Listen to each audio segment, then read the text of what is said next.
on June the 6th, 1944, the Allies launched their long-awaited invasion of the German-held coast of France. The offensive, codenamed Operation Overlord, had been in preparation for more than 2 years. The volume of shipping alone was the greatest ever assembled.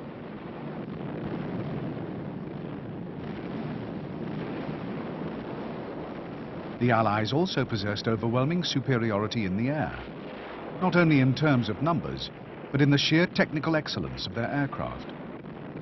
No other military operation in history boasted such a wealth of hardware. No other operation was so intricately planned.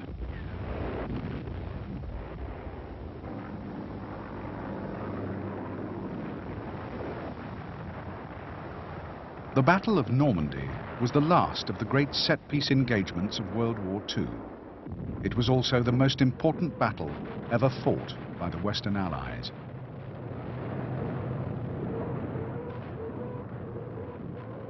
Had they failed in Normandy, the future of Europe would have been settled between rival tyrannies on the Eastern Front. Victory not only ensured the ultimate defeat of Germany, but the restoration of freedom and democracy to the conquered populations of the West.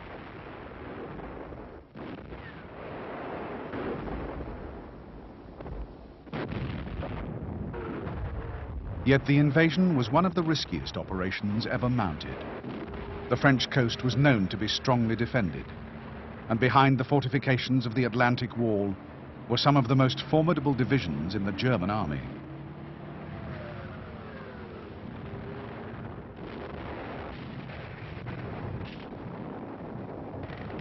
The Waffen-SS was to play a crucial role in the battle. Between June and August, the SS and its supporting infantry formations would hold the Allies within a virtually static lodgment.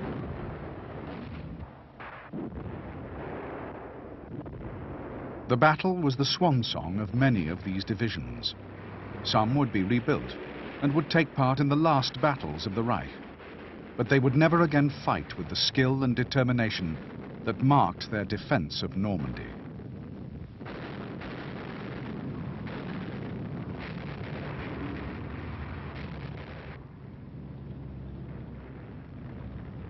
Defeat in France was a catastrophe for Germany, more damaging to morale than any comparable reverse on the Eastern Front. It marked the beginning of the end for all but the most blindly loyal of Hitler's soldiers. After Normandy, the outcome of the war was no longer in doubt.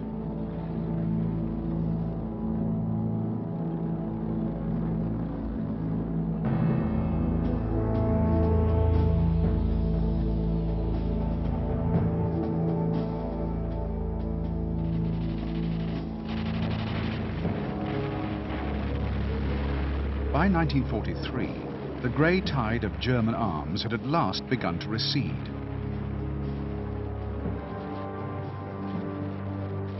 In Russia, it had been checked and then reversed at the Battle of Stalingrad. The failure to hold the city rendered the Caucasus and most of the Donbass indefensible. In the face of continuing Soviet offensives, the Germans withdrew westwards, evacuating the Caucasus and abandoning much of the Donbass.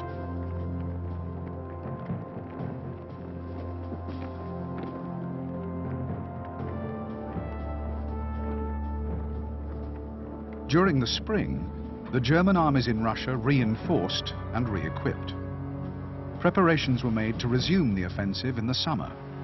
But this time, there would be no great blitzkrieg, no attempt to recover the ground lost in the winter.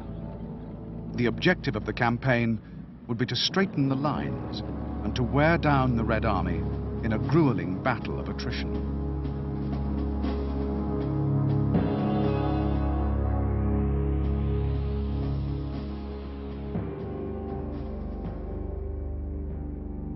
The focus of the attack was a huge salient around the city of Kursk. The salient was an obvious target, threatening Orel and Kharkov. In anticipation of an attack, the Russians had fortified the salient with a series of defensive lines, in places more than 20 miles deep.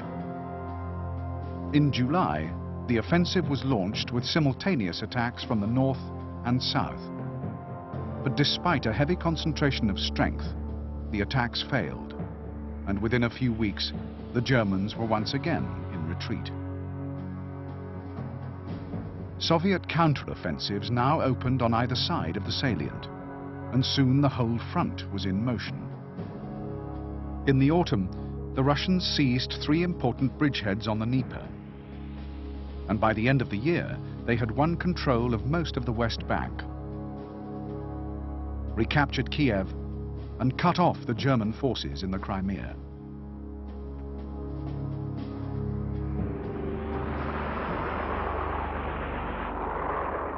The reverses on the Eastern Front were mirrored by equally grave setbacks in the West. In May 1943, the long struggle for North Africa came to an end. The final defeat of the Axis armies in Africa was the first great disaster of German arms in the West. But for Italy, it was an even greater humiliation. She had now lost almost all of her overseas territories, and with capitulation in Africa, had surrendered the initiative in the Mediterranean.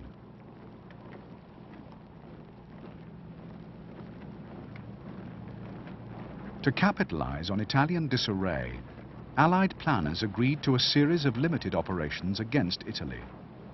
The initial target was Sicily. Control of the island would secure the Mediterranean sea lanes, deal a damaging blow to Italian morale, and provide an ideal base for operations against the Italian mainland.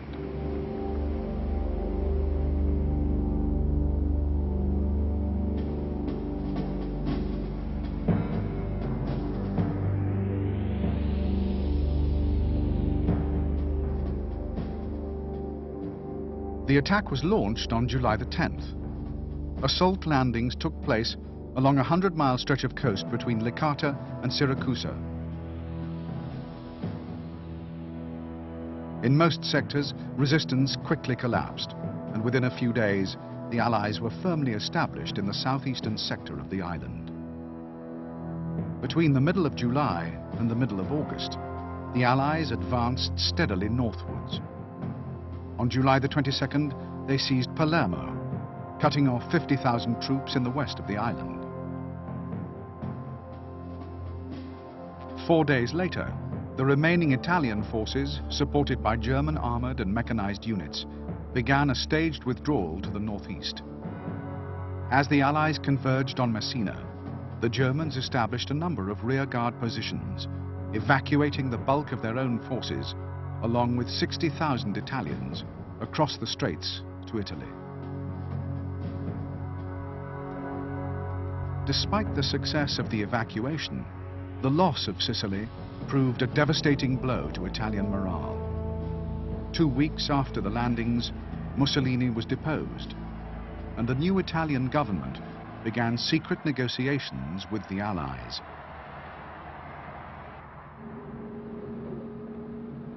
Hitler reacted by sending German troops to Italy, ostensibly to bolster Italian resistance, but in reality, to seize power should Italy attempt to surrender. As the situation grew increasingly more confused and more volatile, Allied intervention became more certain.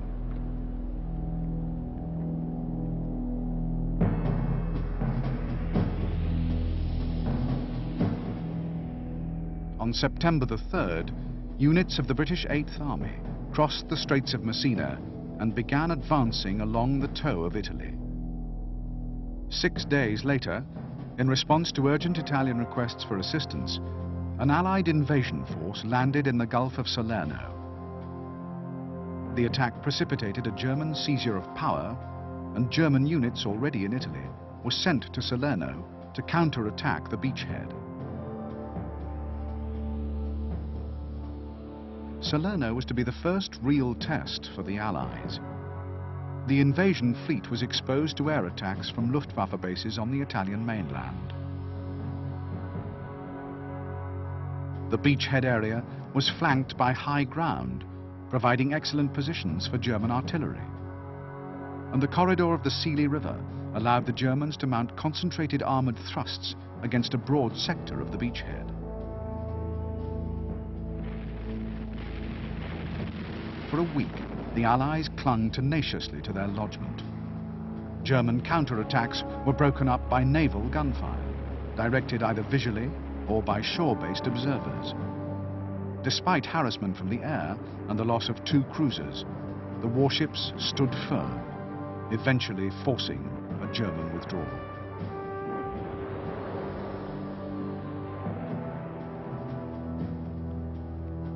While the battle for Salerno was at its height, the 8th Army was pressing slowly northwards.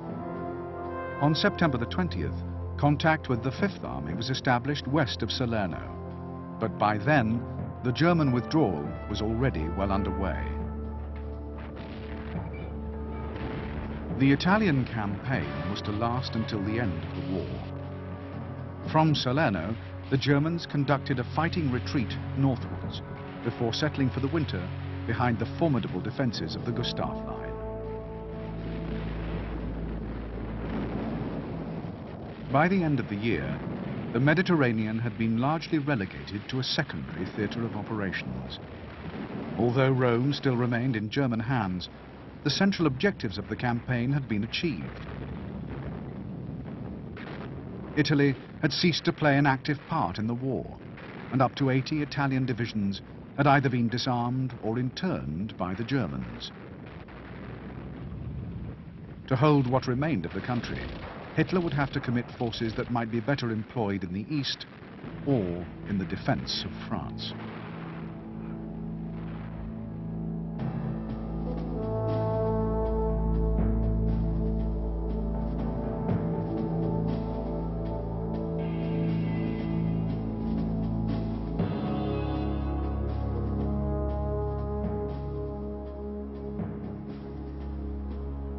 Despite his reputation as Britain's outstanding wartime leader, Churchill was no great strategist, tending to confuse purely military objectives with political goals.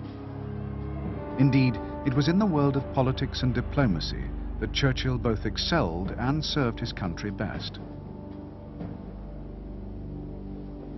Recognizing that the defeat of Germany could only be guaranteed with the active military support of America, he took every opportunity to press Britain's case.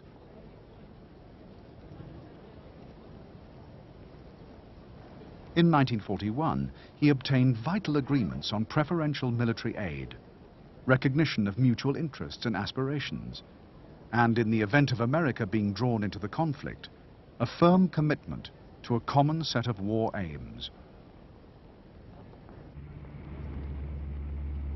Churchill was the driving force behind the campaign in the Mediterranean, but like all of his ventures, it was founded more on political considerations than on military logic.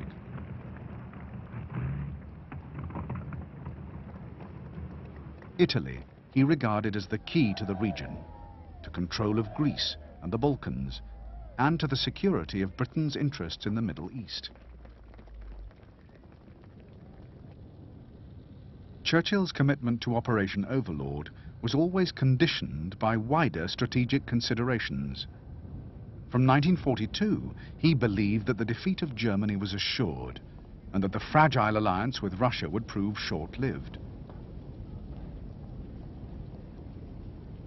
The future containment of Soviet expansion would, in his view, be best achieved by a concentration of effort in the Mediterranean, even at the expense of postponing Overlord until 1945.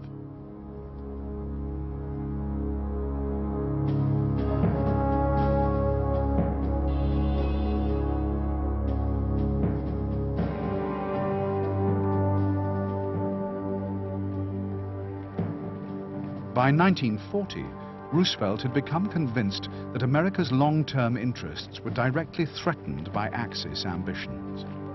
Although neutrality still remained the guiding principle of American foreign policy, Roosevelt from this time onwards exerted every influence to lend assistance to Britain and to prepare America for a conflict that he believed was inevitable.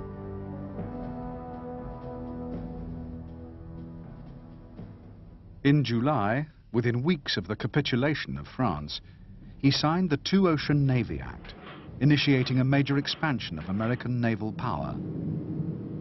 In September, he introduced conscription with the Selective Service Act, and in March of the following year, he inaugurated Lend-Lease, an arrangement by which Britain and later Russia would receive military aid denied to the Axis.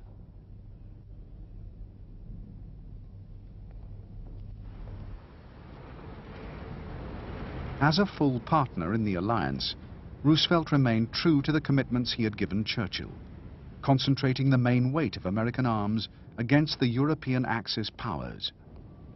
For Roosevelt, the defeat of Germany as the senior Axis partner was an overriding priority, and his preferred strategy was for an early invasion of France.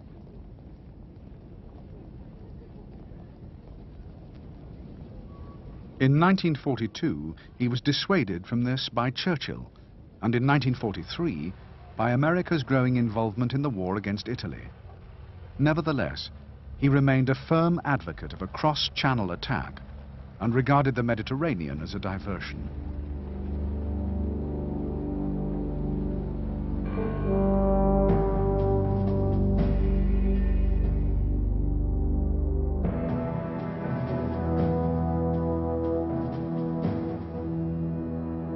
After Stalingrad, Hitler knew he faced the prospect of a long and exhausting war in the East.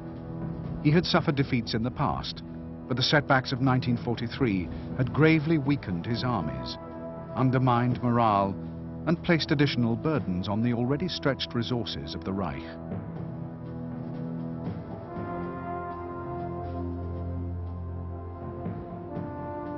Yet he still believed himself marked by Providence. Victory was not yet beyond his grasp. In the East, he determined to hold fast, fighting for every town and village, while preparing for what he believed would be the decisive battle in the West. If he could win a crushing victory there, he could restore morale both at home and in the army, and with the forces released, settle his final accounts with the Russians.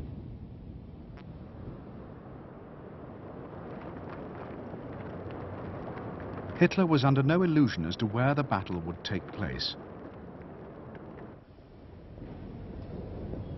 In 1942, he had known that the Allies were not yet strong enough to mount a serious attack on the French coast. In 1943, he had judged that the campaign in the Mediterranean would take up most of the available Allied resources. But he was also aware that Italy offered only a long and tortuous road to the Reich, and that the Mediterranean was no more than a diversion.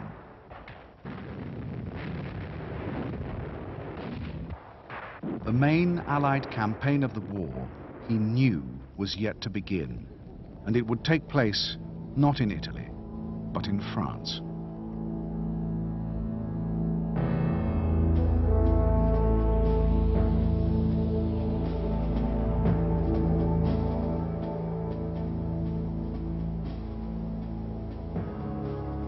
Outline plans for a cross-channel attack had been drawn up as early as December 1941, and within weeks, regular American forces had been embarked for England. There they would be joined by advance units of the newly designated American 8th Air Force, a mixed command of fighters and bombers charged with pursuing the air war against Germany.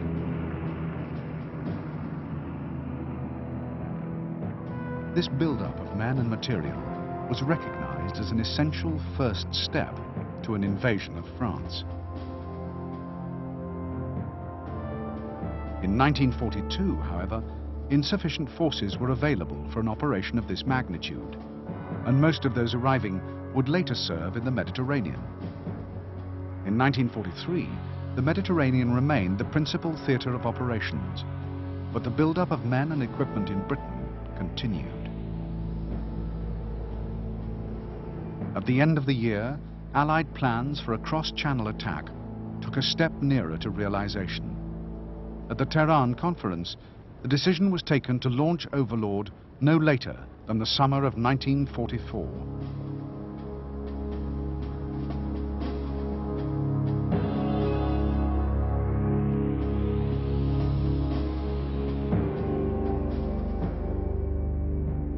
The area selected for the landings was a sector of the Normandy coastline within range of Allied fighter cover mounted from bases in Britain. The Calvados coast was part of the Great Bay of the Seine and enjoyed the advantages of good beaches and comparatively sheltered waters. Assault landings would be made on 5 separate beaches. In the west, American forces would land at Utah and Omaha beaches. In the east, the British and Canadians would land at Gold, Juno, and Sword beaches. Airborne forces would be deployed on the flanks, inland of Utah, and on either side of the River Orne. The objectives of the first day were to link up the 5 separate beachheads into one continuous lodgement, 5 to 10 miles deep, to secure the principal roads and river crossings, and to throw a cordon round the city of Caen. In the days immediately following, supplies and reinforcements would be brought ashore, and the lodgement extended and strengthened. While the principal objective in the east would be the consolidation of Caen, the principal American objective would be the isolation and capture of Cherbourg. This would provide vital harbourage and an extensive rear area for the disembarkation and assembly of follow-up forces. The main thrusts of the offensive would then be mounted from the base of the Cotentin Peninsula towards Brittany and from Caen towards Paris.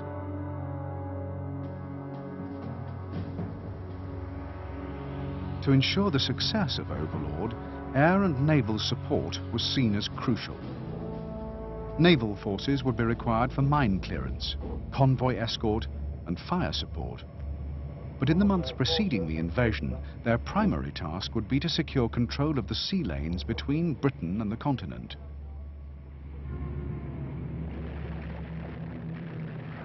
These operations were complemented by air attacks on enemy shipping and by attacks on ports and harbours on the continental coast.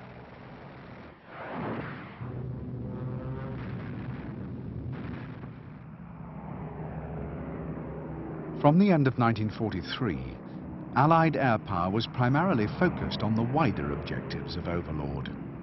The transportation plan, adopted by Allied planners as the most effective means of furthering these aims, called for a systematic offensive against the infrastructure of France and the Low Countries.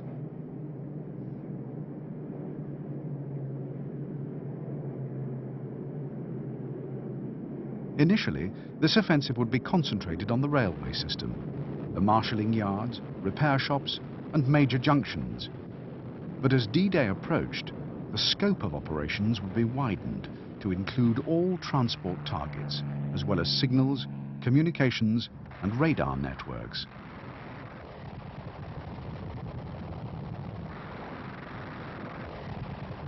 The purpose of the plan was to paralyze the enemy's command and communication systems, to isolate the Normandy beachhead, and to prevent the rapid deployment of reinforcements and reserves. During the battle itself, air power would play a key role, providing fighter support, close reconnaissance, and roving artillery.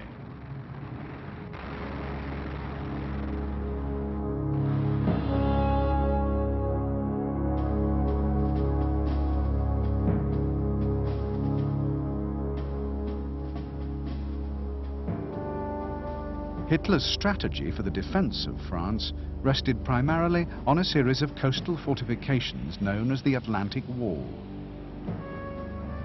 Construction of the wall had begun early in 1942, when the prospect of an invasion was still distant. Priority at this time was given to the protection of military installations and major ports.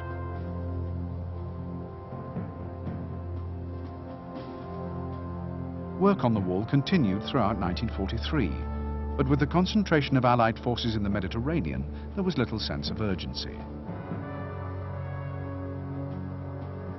Plans for a continuous belt of fortifications were still largely unrealized, and the wall was in most sectors far from complete. Then, in December, Hitler ordered that work on the wall be stepped up. Priority, henceforth, was to be given to the defense of the West.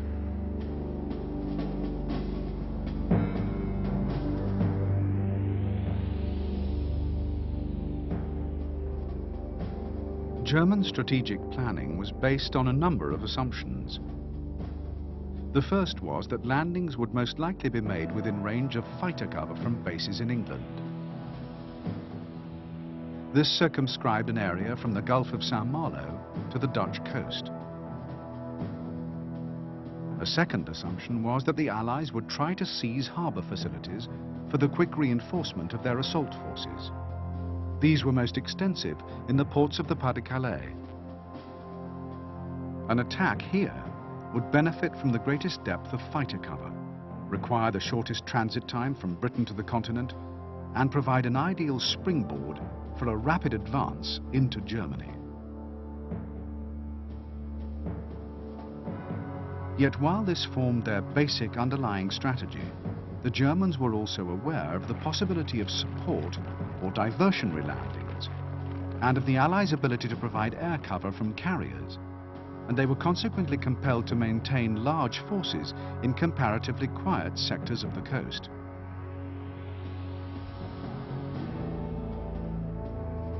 For such a broad deployment to be effective, it was imperative that the landings be contested from the outset at the water's edge.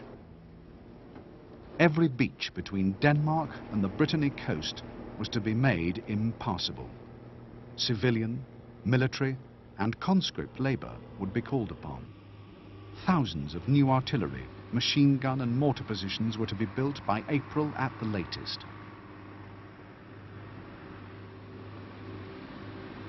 Every port and harbour was to be turned into a fortress, and the garrison supplied with sufficient stores to withstand a siege. Priority was to be given to the Pas-de-Calais.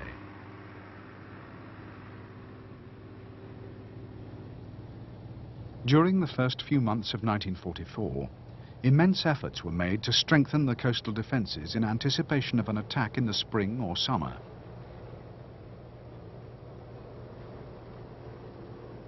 Naval batteries and heavy artillery were housed in nearly impregnable concrete bunkers. Many of these guns were capable of ranging far out to sea and engaging the most heavily armed warships.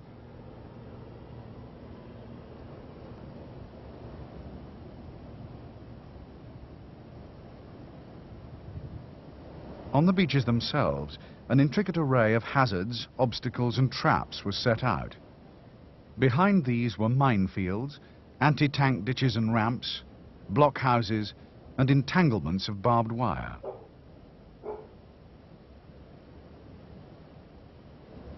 By the end of May, the fortifications in the Pas-de-Calais would be almost complete. Those in the Normandy sector, while still far from complete, were nevertheless formidable. During April and May, German armoured formations in the west were augmented by transfers from the Eastern Front and by the arrival of new tanks and self-propelled guns from Germany.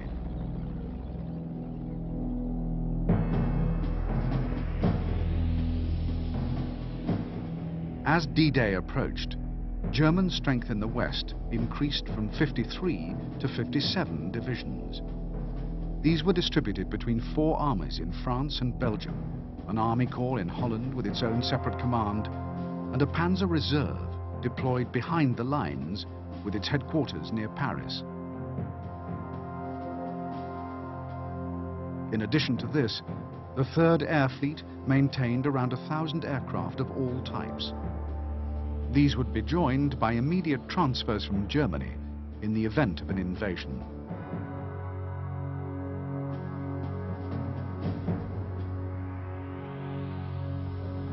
These then were the forces available to Hitler on the eve of battle. The strategy for defense was as yet flexible. No one knew for certain where the Allies would strike. The first and principal line of defense was of necessity the coast itself. Behind the Atlantic wall lay the 4 armoured divisions of Panzer Group West. If the wall was breached, their task would be to counterattack and contain the lodgment while forces were transferred from other sectors, and if necessary, from other fronts.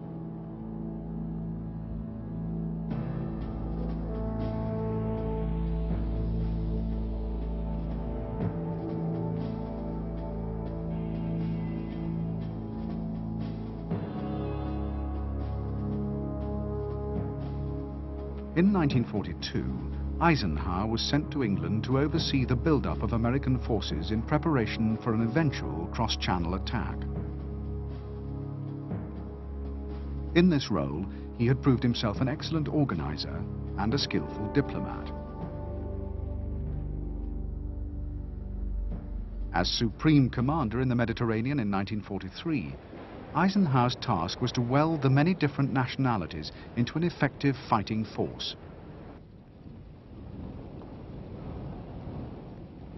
Eisenhower's management of this campaign further confirmed his reputation as an organizer, conciliator, and motivator. It was these characteristics that most marked his command during the preparatory phases of Overlord. Planning was thorough, the organization of logistics and supply meticulous, and overall strategy worked out in full consultation with colleagues and subordinates.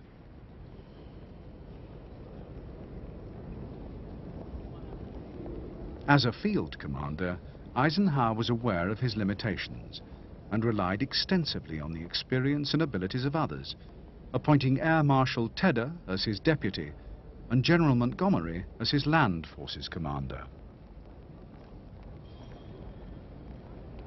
Although Montgomery would direct the battle on the ground, Eisenhower would nevertheless retain executive authority and would bear ultimate responsibility for the success or failure of the enterprise.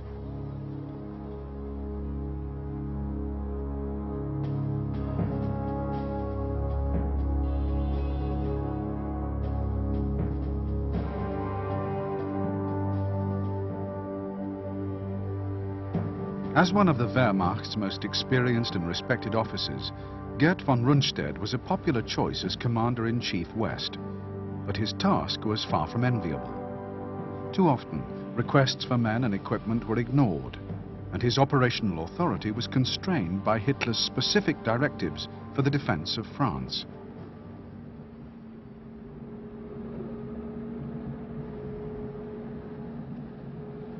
In particular, Rundstedt had grave doubts about the value of Hitler's Atlantic Wall.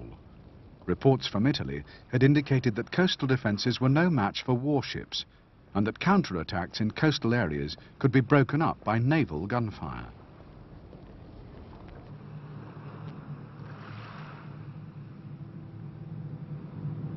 Rundstedt's own preferences were for a defense in depth, maintaining the strongest possible force as a strategic reserve.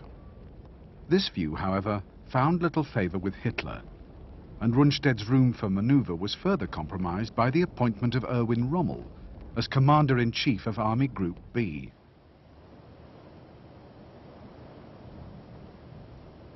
Rommel believed that in the absence of adequate air support, the coastal fortifications provided the key to the defense of the West. The success or failure of the initial landings would determine the outcome of the battle.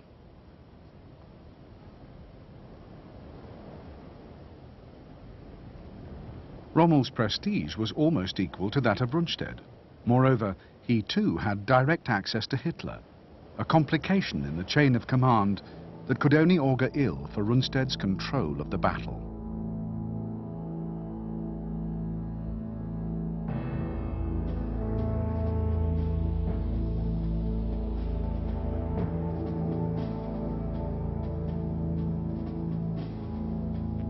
The successful breakout from Salerno, in addition to boosting Allied morale, enabled assault shipping to be transferred from the Mediterranean to Britain.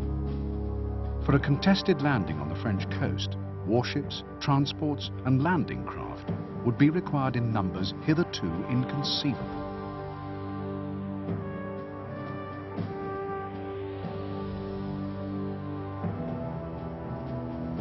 Of the 5,300 vessels that would form the invasion fleet, Roughly a quarter were warships. Chief among these were the battleships, cruisers and destroyers of the bombarding force.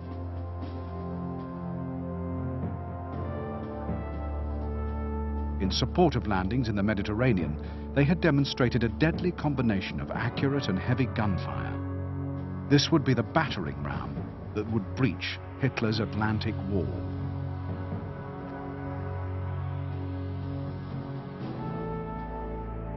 In the air, the preparations for Overlord continued to gather pace.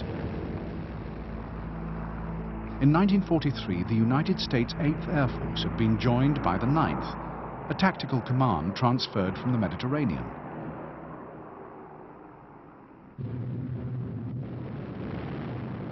In 1944, these forces, in association with the RAF, initiated a major campaign of high-profile attacks on vital strategic targets both in France and Germany.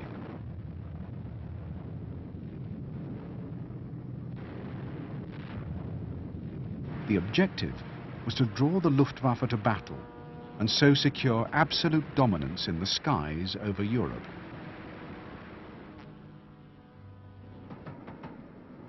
By the spring of 1944, Allied preparations for a cross-channel invasion were nearly complete. The build-up of men and equipment in Britain was reaching its climax. Hardly a town or county remained unaffected. Everywhere, ordnance depots, tank parks, and supply dumps proliferated.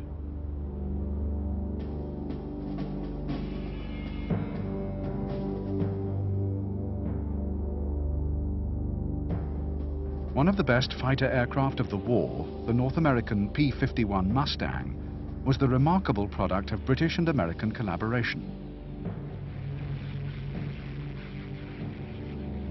Built in America to British specifications, and with a Rolls-Royce Merlin engine, it outperformed every other fighter then in service.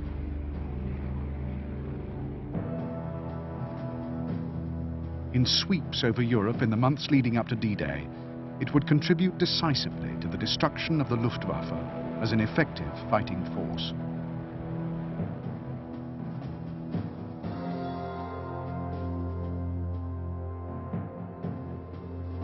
The Hawker Typhoon was originally designed as a pure fighter, a replacement for the now obsolete Hawker Hurricane.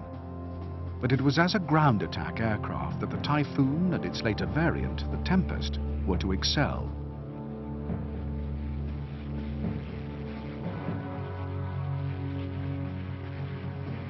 Both aircraft were configured to carry racks of wing-mounted rockets. These were cheap to produce and could be fitted with either armor-piercing or high-explosive warheads. Rockets transformed the offensive potential of these aircraft, enabling targets to be attacked with near-pinpoint accuracy.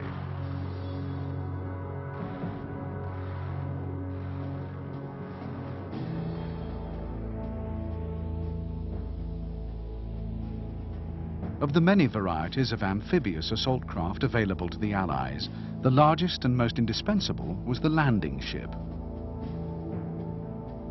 These vessels marked a revolution in maritime technology.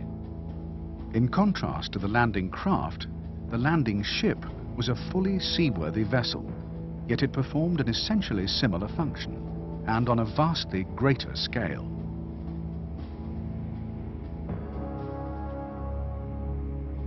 Like the landing craft, the landing ship could be adapted for a variety of roles, but its principal function was the transportation of troops and tanks directly from their port of embarkation to the beachhead.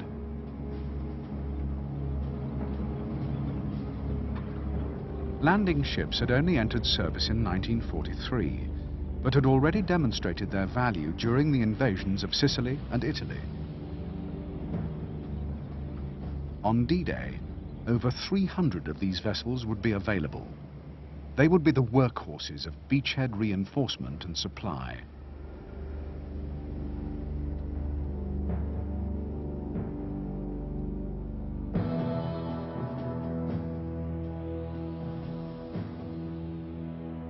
The American M4, or Sherman as it was known in Britain, began coming off the production lines in March 1942, and quickly became the standard battle tank in both the American and British armies.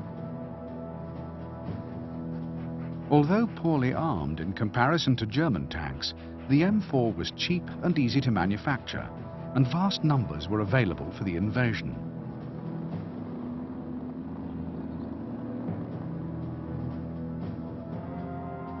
Variants included the Sherman Firefly, an upgunned M4 designed for tank duels. The duplex drive had a waterproofed hull and was equipped with a flotation screen and propeller for amphibious assault. M4s were also modified as engineering vehicles for beach or minefield clearance.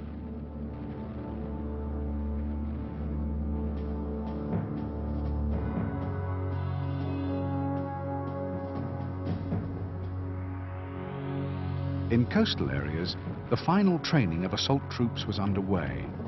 As D-Day approached, the exercises were made more complex and realistic. Beachhead management and control assumed greater importance. Assault parties were trained to engage pillboxes and bunkers, and naval shore parties to coordinate fire support.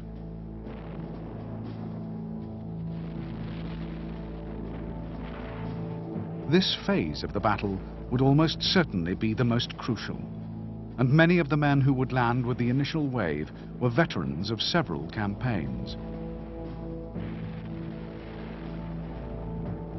Others were regular army and had been training and preparing for years, but of those in the following waves, the vast majority had yet to be tested in action.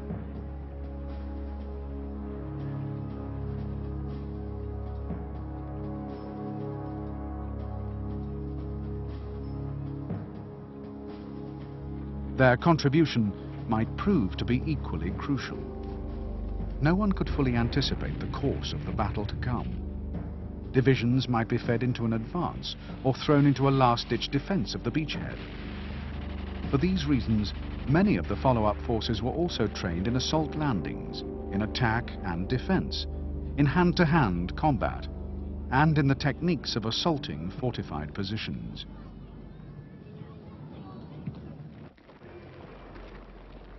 Among all the services, morale was high. There was a feeling of common purpose and a sense that the war in Europe was reaching its supreme climax.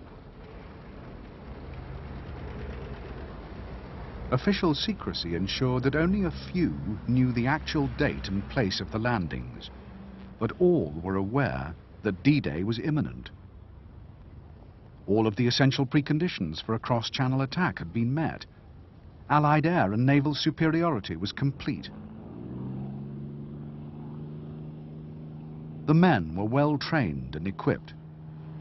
Many were apprehensive, but all shared a fundamental confidence in their collective ability and in the ultimate success of the enterprise.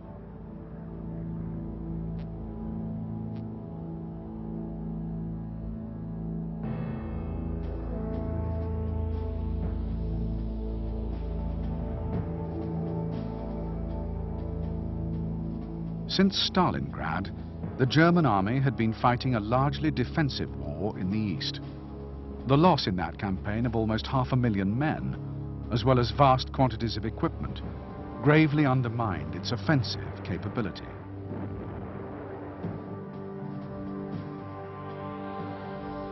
The subsequent destruction of the German forces in Africa and the war of attrition in Italy only served to further diminish this once formidable war machine. Yet neither then, nor in 1944, was there any fundamental revision of the German order of battle.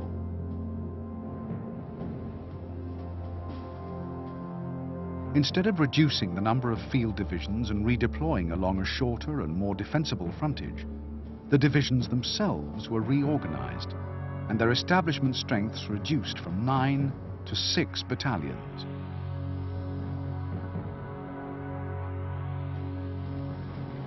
Even divisions that had been utterly destroyed were reconstituted with skeleton cadre and slotted back into the order of battle.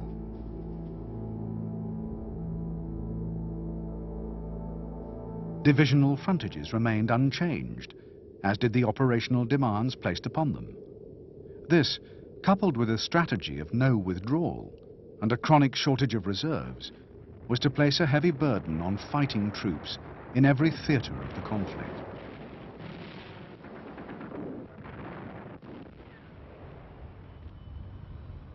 In Normandy, the 7th Army was similarly composed of understrength divisions, many of which were ill-equipped and included units unsuitable for anything other than static defense. This situation was only partly redeemed by Rommel's emphasis on fixed fortifications and the rapid deployment of armor.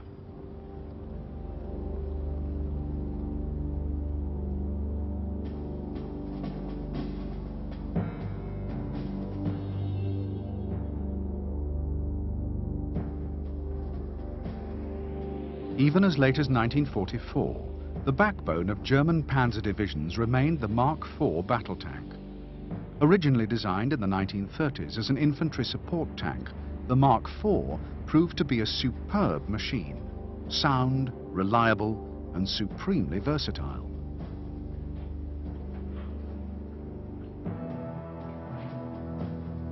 From 1941, the Mark IV was given additional armor and re-equipped with successively heavier armament.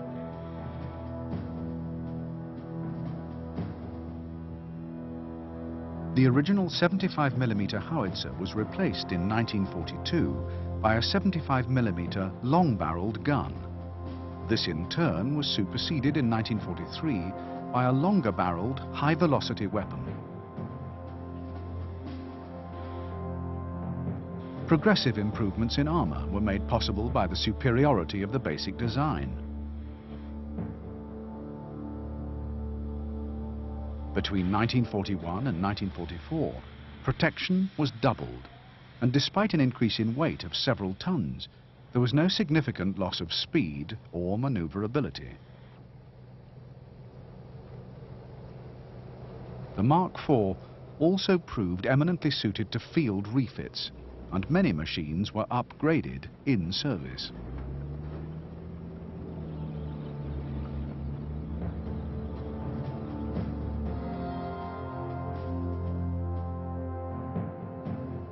The Mark V, or Panther, first appeared in 1943.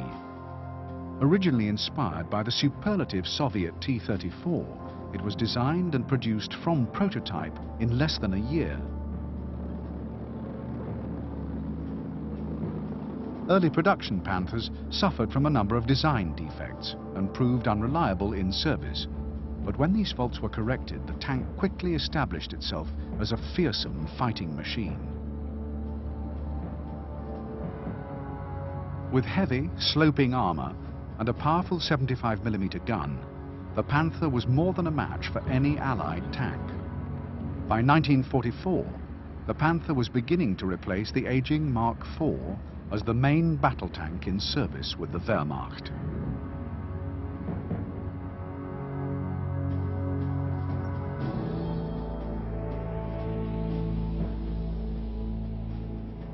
The Mark VI, or Tiger tank, was available only in small numbers.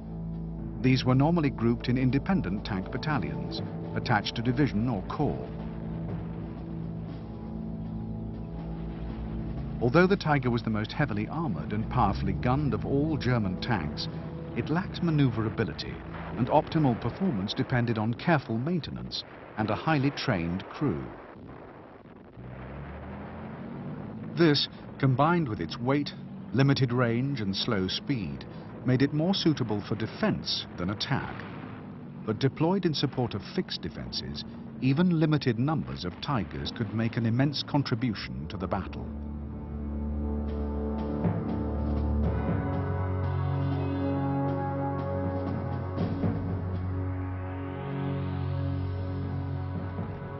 Despite the setbacks and reverses of 1943, morale within the German army still remained high. Among frontline units, there was a conscious recognition of past achievements, a high level of professionalism, and a wealth of experience. Bonds of comradeship formed in training had been tested in the gravest of adversities. This was especially true of the Waffen-SS. In the East, the SS had demonstrated a fanatical determination, proving as resolute in defense as they were vigorous in attack. In 1944, the SS Panzer divisions were the only units in the army maintained at or near establishment in armor and men. Rundstedt would have 6 such divisions for the Battle of Normandy. It was upon these that he and many of his officers pinned their strategies and their hopes.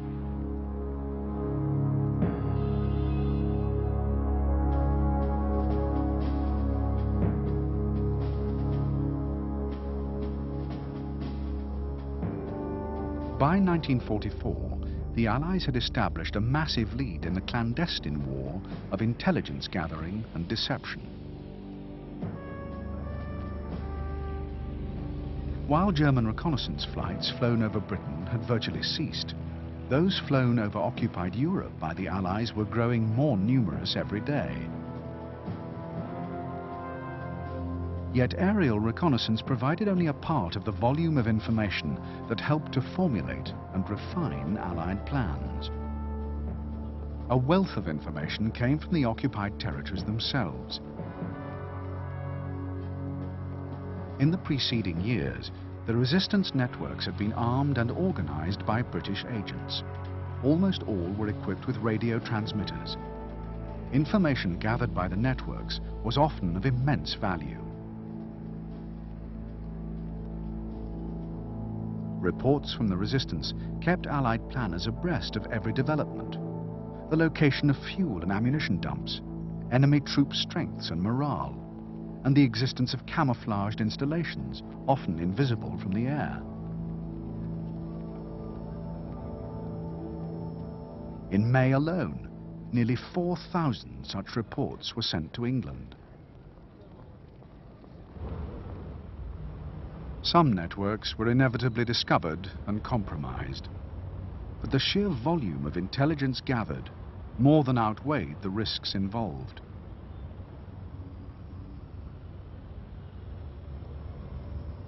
Another rich source of information was, ironically, the German army itself.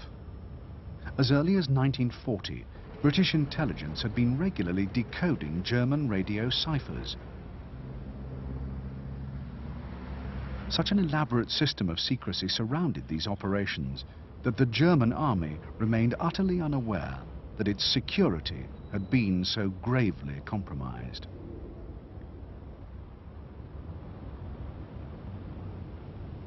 From these sources, the Allies knew that the Germans expected the invasion to take place in the area of the Pas-de-Calais.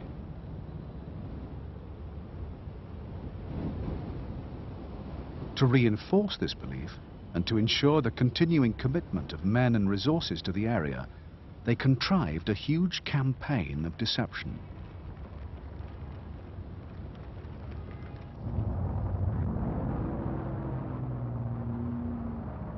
For every mission flown over Normandy, 2 were flown over the Pas-de-Calais.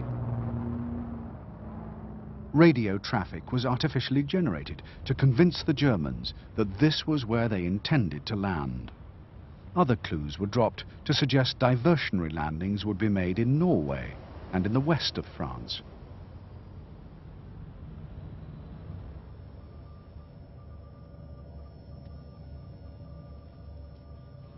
To support these efforts, naval operations, including naval reconnaissance and minesweeping, were conducted with equal or greater thoroughness in the Straits of Dover and in the North Atlantic waters between Scotland and Norway.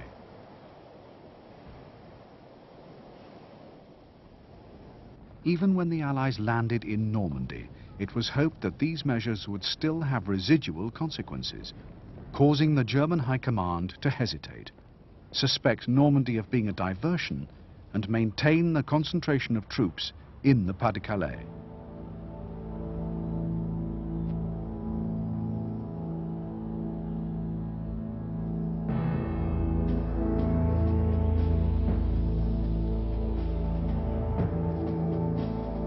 In May, the air offensive was further escalated with systematic low-level attacks on a range of secondary targets in France and the Low Countries.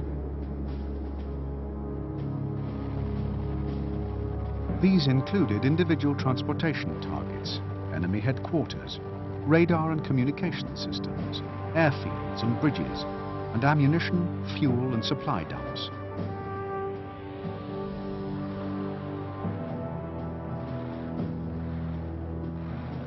To ensure security and to reinforce the campaign of deception, the offensive was mounted on a broad front, with the greatest concentration of attacks falling in the area of the Pas-de-Calais. Simultaneously, resistance activity was stepped up. These operations, though necessarily limited and highly localized in nature, helped to further disable the transport and communication systems and to tie up significant German forces that could be more profitably employed in coastal defense.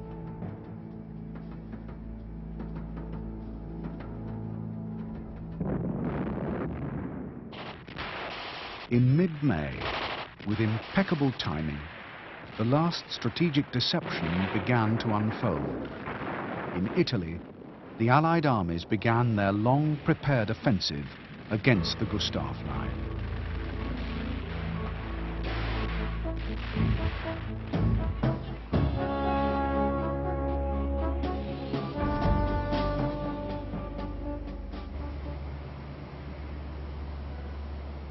By the end of May 1944, all of the essential preconditions for a cross-channel attack had been met. In the Atlantic and in the waters between Britain and the continent, Allied naval power was supreme. In the skies over France and the Low Countries, their air forces had achieved almost total mastery. In the months leading up to D-Day, the transportation offensive had been pressed with mounting intensity. Throughout northwest France, hardly a bridge remained intact. The radar and communication system was in ruins, and the Third Air Fleet reduced to little more than a skeleton formation.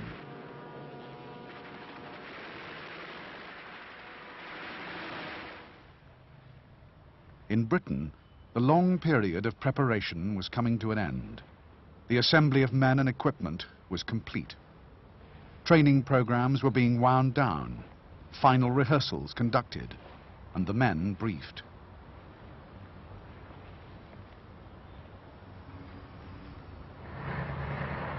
In Italy, the Allies had captured the forbidding redoubt of Monte Cassino, turned the Gustav Line, and at last broken into the Liri Valley. By the end of the month, they were advancing on a broad front. The capture of Rome was now only a matter of time. The month of June opened auspiciously for the Allies. For the Germans, it promised only further exhausting battles and a remorseless, steady withering of their strength in every theatre of operations.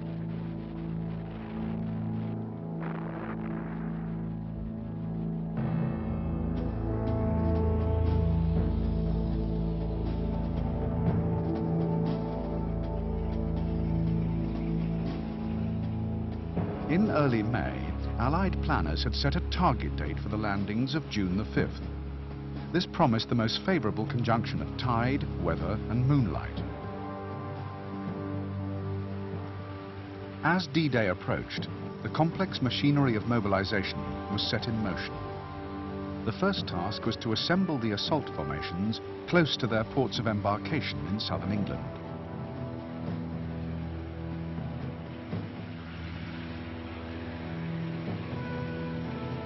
This was a massive operation, requiring close cooperation between the various military and civil authorities and conducted amid the tightest security.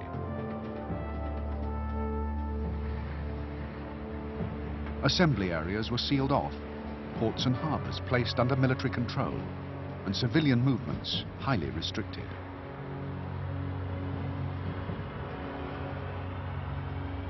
Equipment and supplies were loaded first.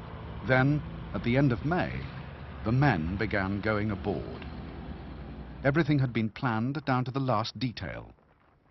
On the first day, enough men and equipment had to be put ashore to fight a major campaign, to repel any counter-offensives, and to clear and secure the landing areas for the safe disembarkation of the following waves.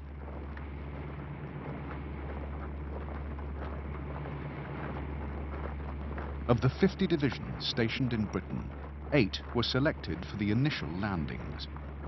These would be reinforced by elements of a further 4. Also landing on D-Day would be 3 independent armoured brigades, 3 airborne divisions, and 2 brigades of special forces.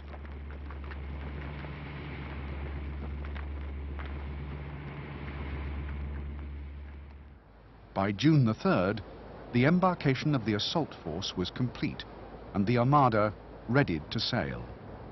But then, on the following day, the weather forecasters predicted a gathering Channel storm. High winds, low clouds and heavy seas would combine in the target area on the 5th. Air support would be impossible, landing of troops hazardous, and in the heaving seas, naval gunfire would be undependable.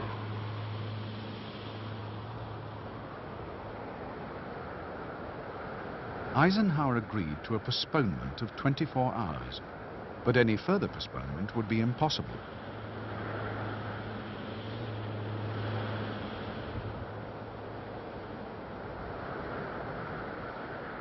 If the Armada did not sail on the 6th, it would not be able to sail for at least another fortnight.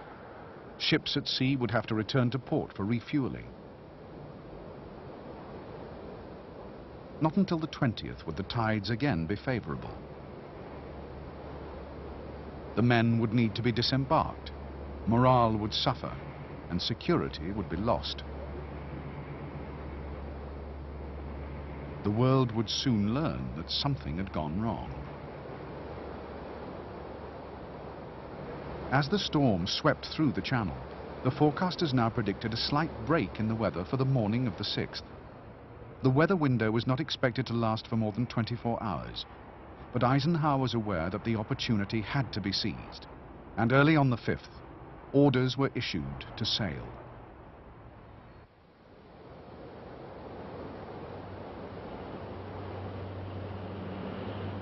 Once taken, the decision to go was irrevocable. Ships at sea could be recalled even at the last possible moment, but the airborne forces were due to land several hours before the infantry and armour. Without support, they would be massacred, and the entire Allied strategy wrecked beyond repair. Everything now depended on a combination of luck and weather. While every effort had been made to obtain the maximum level of surprise, it had always been assumed that the Germans would have at least 12 hours warning. To any lurking U-boat or aerial reconnaissance sweep over the Channel, the sheer volume of shipping would be a clear signal that the invasion was underway.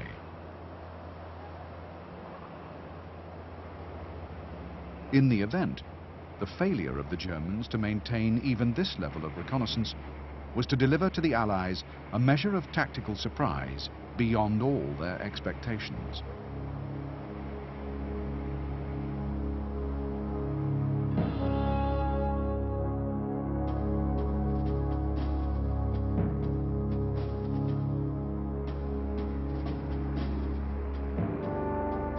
While the invasion flotilla was forming up in the waters off Normandy, the leading elements of the airborne forces were beginning their long journey from England to France. Even now, surprise remained complete. Not until the paratroop and glider landings were fully underway would the Germans have any indication of the force of the blow that was about to fall on them.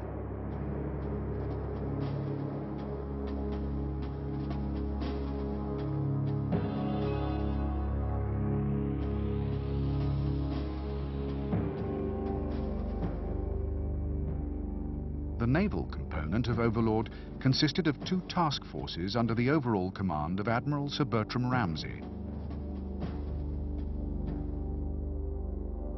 Ramsay's command included responsibility not only for the assault landings, but for the safe and efficient transportation of all follow-up forces.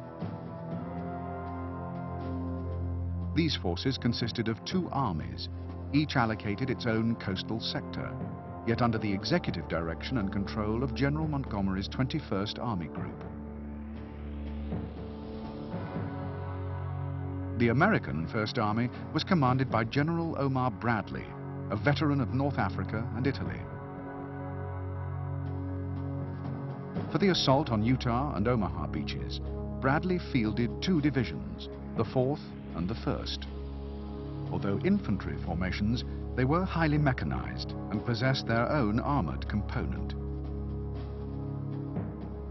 These forces would be reinforced by forward elements of 2 further divisions, the 90th and the 29th. Behind these were another 3 divisions, 2 infantry and 1 armored. Their task would be to consolidate and expand the lodgement seized by the assault forces.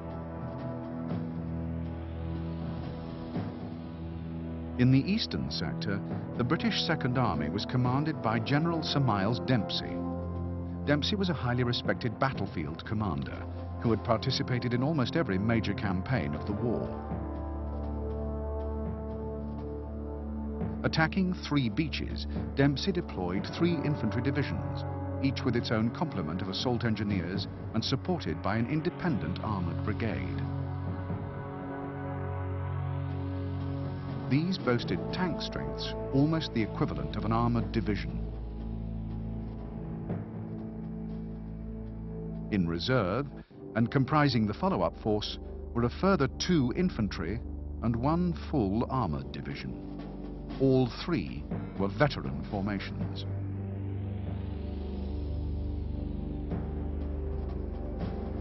In addition to providing fighter cover and tactical air support throughout the battle, the Allied Expeditionary Air Force was also responsible for the safe transportation and delivery of the airborne forces. 3 divisions would be flown in stages, over the course of D-Day. 2 American divisions, the 82nd and the 101st, would be deployed on the right flank of the battle zone, with the British 6th Airborne on the left.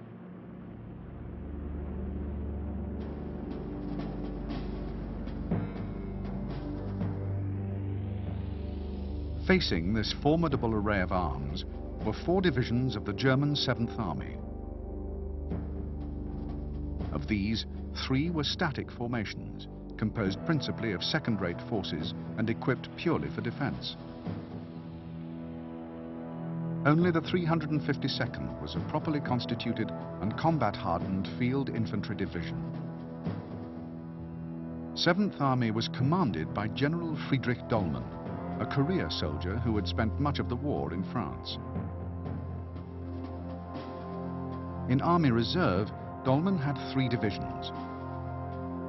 The closest of these, the 91st, was deployed along the west coast of the Cotentin Peninsula, while the other 2, both of them veteran parachute formations, were stationed in Brittany and could take days to reach the battlefield.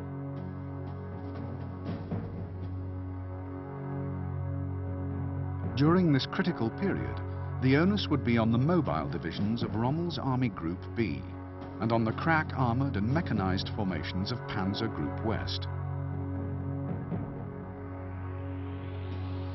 This was nominally under the command of General Geyer von Schweppenberg, but in practice could only be deployed on Hitler's authority. Of the 3 panzer divisions in Army Group B, 1 was stationed in Normandy and 2 were in the Pas-de-Calais. Those of Panzer Group West were deployed well behind the front, the 1st SS in Belgium and the 17th SS in the west of France. But both the 12th SS and the elite Panzer Lehr were stationed close enough to Normandy to be brought quickly to battle.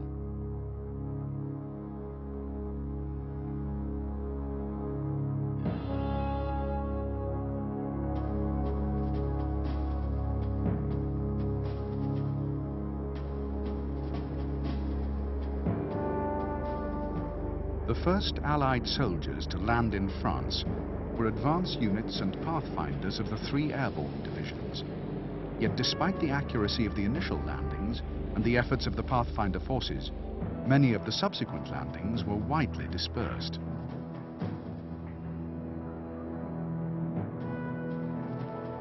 In both sectors, however, sufficient forces were available in the target zones to begin moving on their objectives almost immediately. In these, the first combat encounters of the Battle of Normandy, surprise and confusion were to prove valuable allies. While these actions were going on, the invasion fleet was moving up to the lowering positions, and the warships of the bombarding force ranging their guns on the enemy's coastal fortifications. Initially, shore bombardment would be directed by aerial observation, but amongst the first troops to land would be specially trained shore fire control parties. They would maintain contact between the beachhead and the ship's gunnery control officers, calling down fire where and when it was most needed.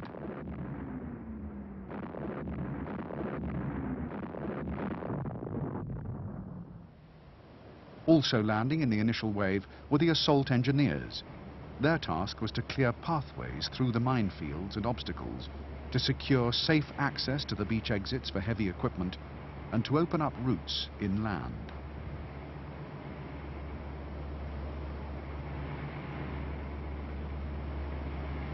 As the first wave of assault craft closed on the coast, the naval bombardment shifted inland, and a final deluge of rockets rained down on the shore. Yet despite the intensity and weight of fire, many of the German defenses remained intact. Nowhere was this more true than at Omaha. Here, the surviving fortifications were manned by units of the 352nd Division.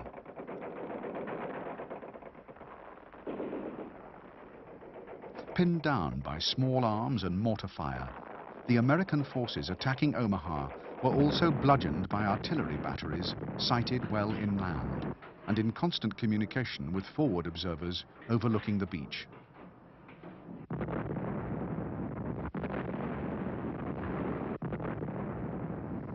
Elsewhere, the landings were more successful. On Utah, the defenses were weaker and more thinly garrisoned than on any other beach. German resistance was quickly overwhelmed and the beach secured. In the British sector, the landings were scheduled to take place an hour after the Americans touched down, and the naval bombardment was more intense and prolonged.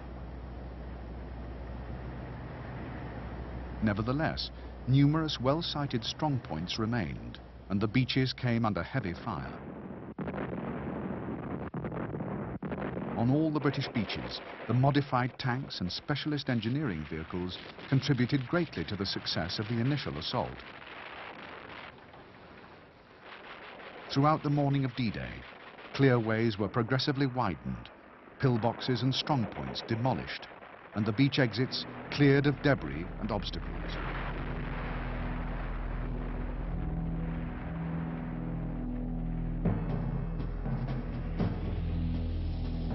By midday on June the 6th, the Allies had seized many of their primary objectives and penetrated inland from 4 of their 5 beachheads.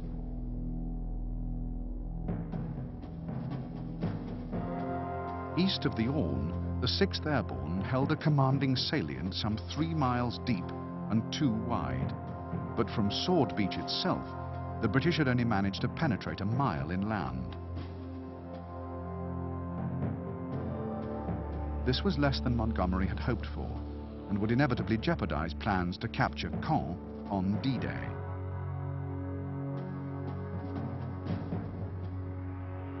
On Gold and Juno, the beachheads were more substantial, but pockets of fierce German resistance still remained to be liquidated. At Le Hamel, where a complex of fortified buildings and pillboxes overlooked Gold Beach, one company of the 352nd held out well into the afternoon.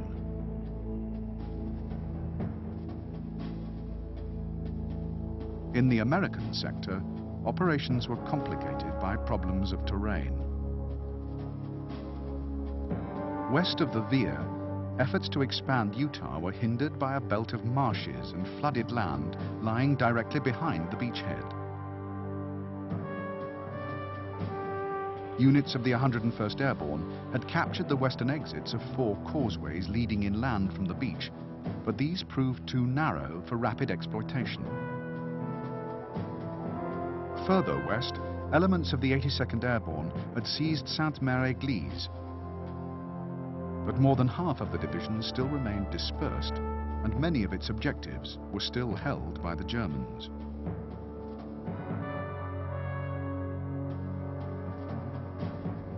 On Omaha, the situation was critical. Only a small proportion of the assault force had been able to get ashore. No more than a few unfortunate battalions of the 1st and 29th Infantry Divisions.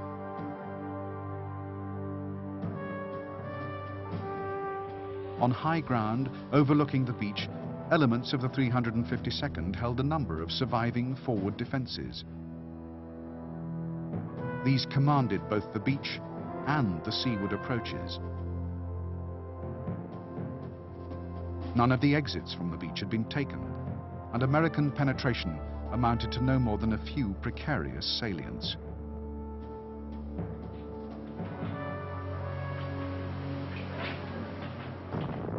The fate of Omaha hung in the balance for the rest of the day. Offshore, a force of battleships and cruisers laid down a curtain of fire a few miles inland. The objective was to seal off the beachhead and isolate the remaining defenders from any further reinforcement or resupply. Simultaneously, destroyer groups closer inshore attacked strongpoints and fortifications overlooking the beach. The landing of vehicles and supplies was suspended. Instead, further assault troops and tanks were sent in.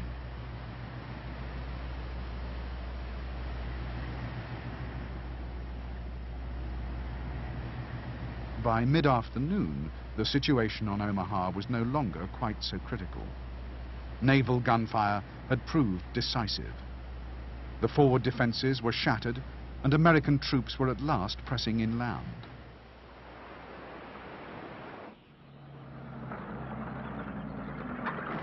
Throughout the course of D-Day, only 2 German fighters were seen over the beachhead. In contrast, Allied air power was brought to bear on the battle with devastating effects. Nearly 15,000 sorties were flown in the first 24 hours.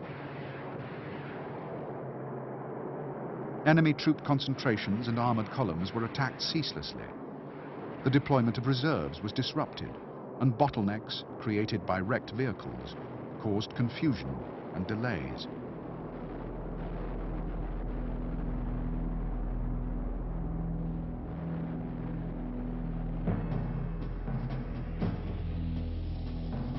At the eastern end of the beachhead, the advance south from Sword was running well behind schedule.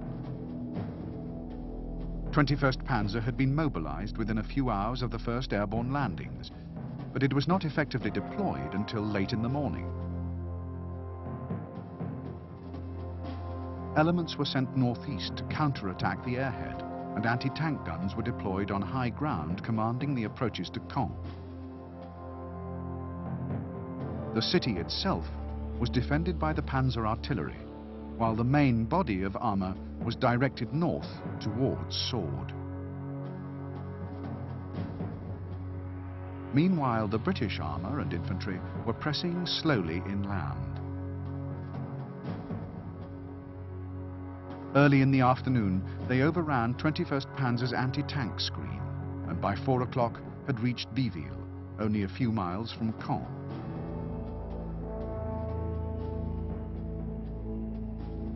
West of them, the Canadians were pressing south from Juno, but between Juno and Sword, a 4-mile gap still remained to be closed. It was into this corridor that the German tanks drove.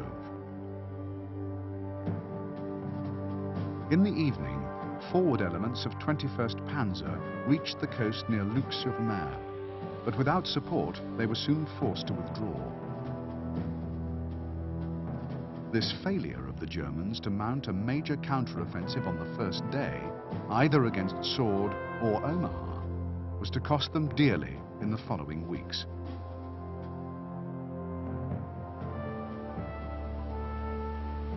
As D-Day drew to a close, Allied commanders had cause for quiet confidence. 4 defensible beachheads had been established on the French coast, and a 5th, though still vulnerable and under visually directed artillery fire, was being rapidly reinforced and pushed out.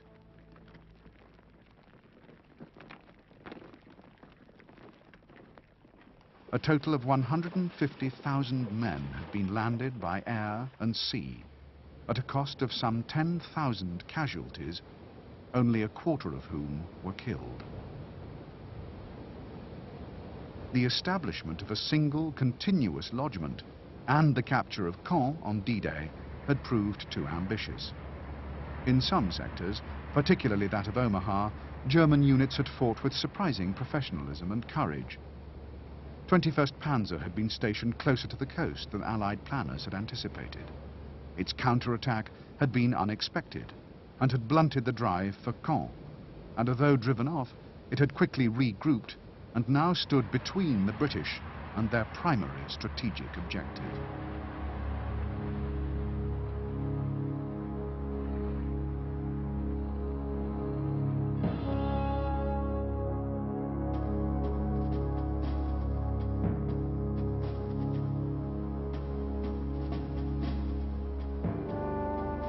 In the days immediately following D-Day, Montgomery's priority was to expand and strengthen the lodgment. The landings were now running between 8 and 12 hours behind schedule, and powerful German armoured formations were known to be moving into the Normandy area.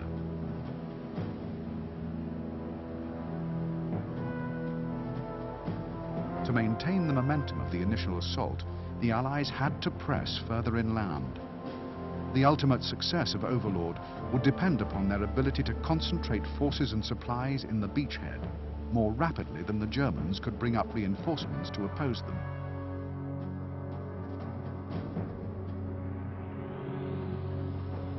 It was imperative to gain depth, to create space for the assembly and organization of follow-up forces, to provide room for maneuver, and to establish the logistical infrastructure to support a major campaign.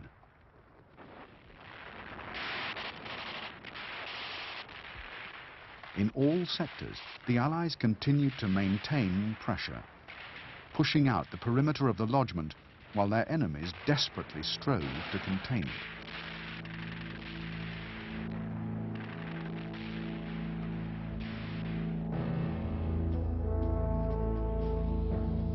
By midday on the 7th, the British and Canadians had secured the corridor between Juno and Sword, establishing a single continuous lodgment between Port-en-Bessin and the mouth of the Orne.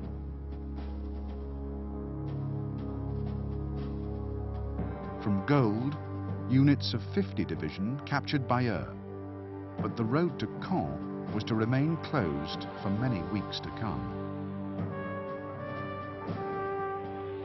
Early on the 7th, forward elements of the 12th SS moved into the line to the left of 21st Panzer and the remnants of the 716th Division.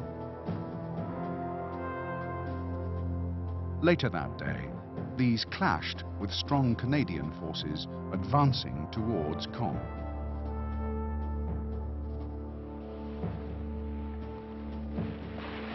In a series of engagements fought throughout the 7th and the 8th, the Canadians were savagely mauled, their forward units defeated in detail, and their offensive thrown back. By the 9th, the 12th SS was firmly established in strong positions to the northwest of Caen.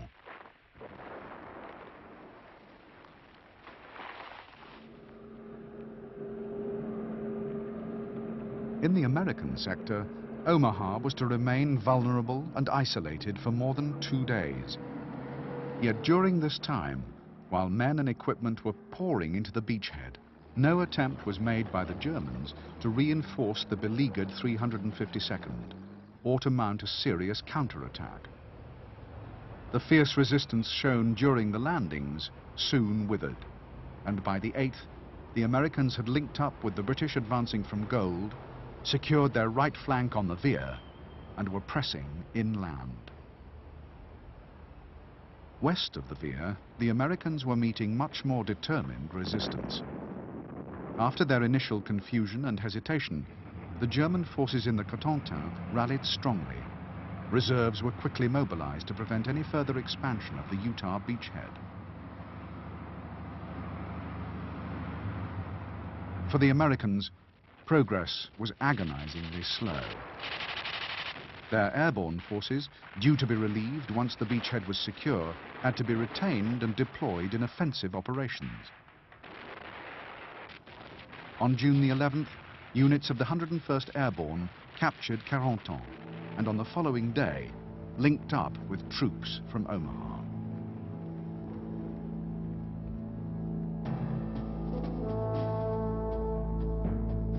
By the end of the first week, the Allies were firmly established in Normandy. A further 10 divisions had joined those of the assault wave. From Omaha, the American 1st Division had pressed nearly 20 miles inland. Elsewhere, the gains were more modest. The junction of Utah and Omaha, straddling the Veer, was only a few miles deep, and Panzer Grenadiers of the 17th SS had taken up positions south of Carentan. German strength in this sector now amounted to 8 divisions, although many of these were either under strength or badly depleted.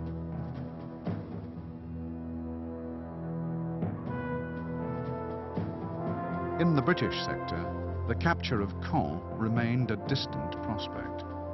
Here, the Germans were concentrating the main weight of their armoured reserves.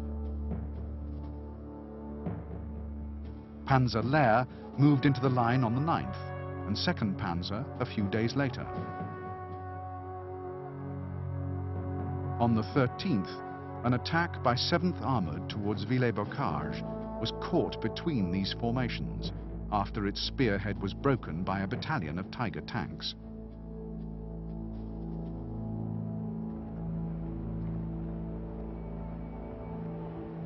Rommel's priority was to hold the line north of Caen. The city was the key to the open plains of northwest France. If the Allies could seize Caen and break out of the bocage, their superior mobility and their command of the skies would enable them to fight a war of maneuver in which the Wehrmacht would be at every disadvantage. During June, 4 further SS formations were sent to Normandy, the 1st from Belgium, the 2nd from the south of France, and the 9th and 10th transferred from the Eastern Front. 3 of these would be thrown into the defense of Caen.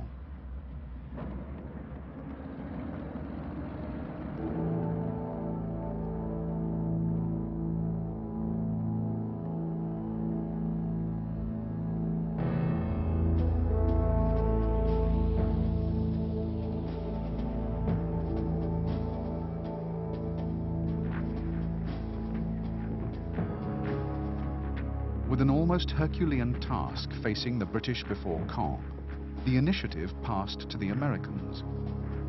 Between the 13th and the 16th of June, the Americans seized bridgeheads across the Merderet and Douve rivers.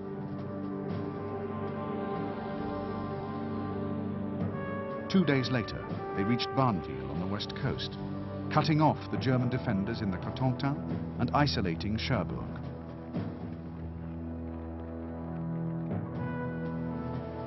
Until Cherbourg could be captured and its port facilities brought into commission, the Allied build-up depended primarily on 2 artificial harbours. These had been prefabricated in Britain and were towed across the channel in sections. Beachhead assembly began within a few days of the landings, and on June the 17th, the first of these was unloading troops and equipment in the American sector.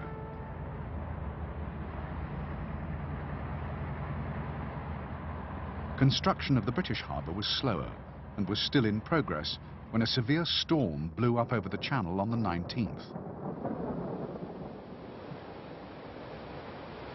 For 3 days, the storm lashed against the French coast. Very little could be brought ashore. 800 ships were sunk or beached, and more than 140,000 tons of supplies lost.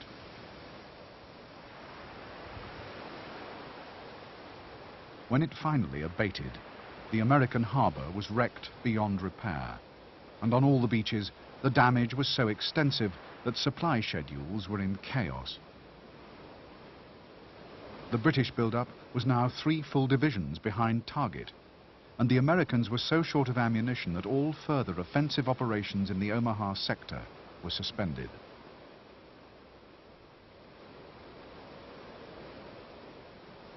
The capture of Cherbourg now commanded the full focus of American efforts. On June the 22nd, after advancing virtually unopposed through the southern Cotentin, the Americans attacked the port's outer defenses. By the 26th, they had broken through to the town. German resistance, though futile, persisted for a further 3 days, enabling the port and harbour facilities to be systematically demolished.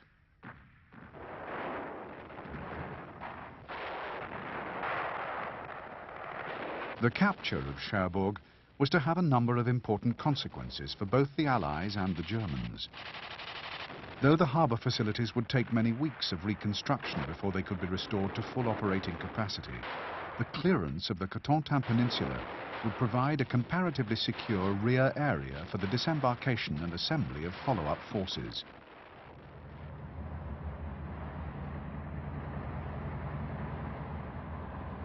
For the Germans, the capture of the port and the loss of some 40,000 of their troops in the peninsula was a grave blow to the combat strength of 7th Army and to German morale in general.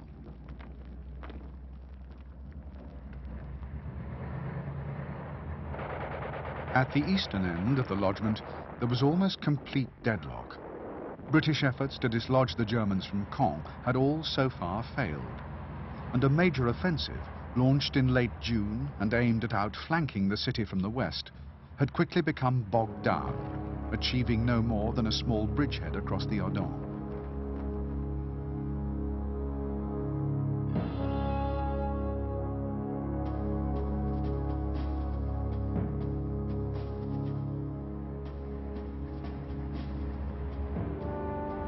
For the Allies, the situation at the end of June, though disappointing, gave little cause for serious concern. In all sectors, they held defensible lodgements and had beaten off numerous German counterattacks. The build-up of men and equipment, although now days instead of hours behind schedule, had yet progressed more quickly and efficiently than the Germans had been able to amass forces in defense.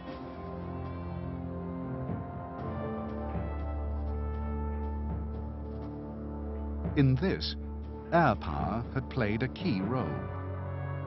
In addition to those forces based in Britain, 31 squadrons were now flying from airfields in Normandy. This gave the Allies an invaluable edge. With the Luftwaffe reduced to skirmishing operations on the fringes of the battle zone, these frontline squadrons could operate with virtual impunity, providing tactical support to ground forces quickly and effectively.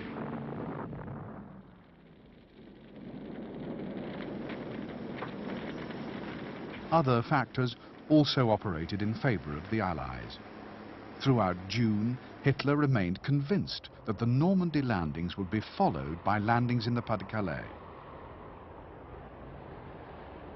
Though Rommel and Rundstedt both now regarded this as highly unlikely, Hitler refused to sanction any transfers from this sector to reinforce the 7th Army in Normandy. A few days after the initial landings, he had ordered the launching of flying bombs from bases in the Pas-de-Calais.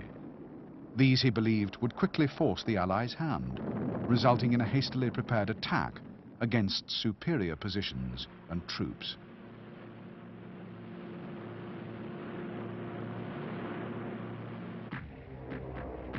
The missiles brought a brief reign of terror to London, bombarding the capital day and night for nearly 3 months. But they had little discernible effect on Allied strategy. Despite the elaborate campaign of deception, no plans had ever existed to attack the Pas-de-Calais in force. Ironically, of the many measures taken to combat the flying bombs, one in particular, heavy bombing of the launch sites, only served to further convince Hitler that an invasion in this sector was imminent.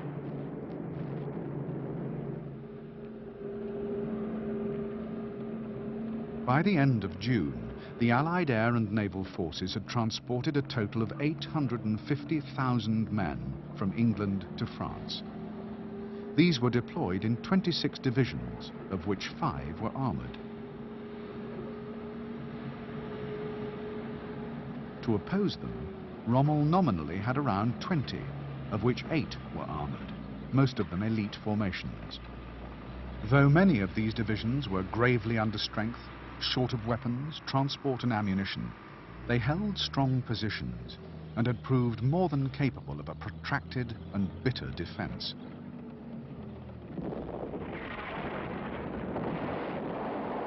To break the deadlock and to counter the defensive tactics of the Germans, the Allies were increasingly resorting to brute force, specifically the pulverizing force of massed artillery.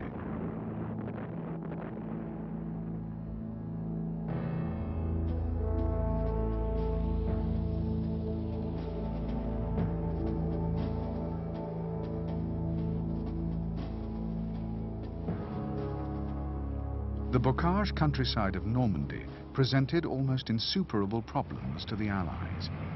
Their experience, training and equipment were manifestly unsuited to the kind of close-quarters combat demanded by the nature and peculiarities of the terrain.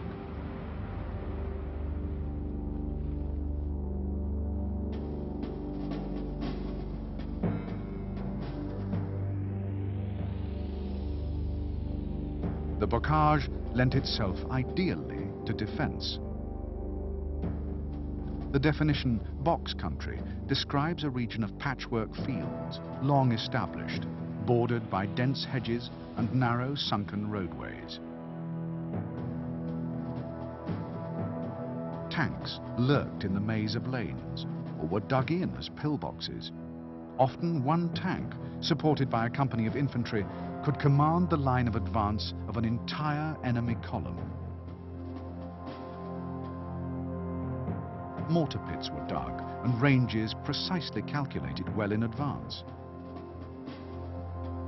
Hedges and ditches provided ideal cover for machine gun positions and concealed rifle points, and fields of fire were established over adjacent farmland.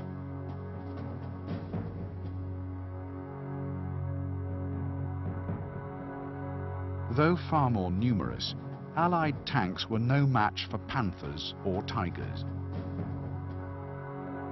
The Sherman was lightly armoured compared to a Tiger, and massively outgunned by the Tiger's turret-mounted 88. Time and again, in their advance through the Bocage, Allied columns were stopped dead in their tracks by the superior firepower of a solitary Tiger.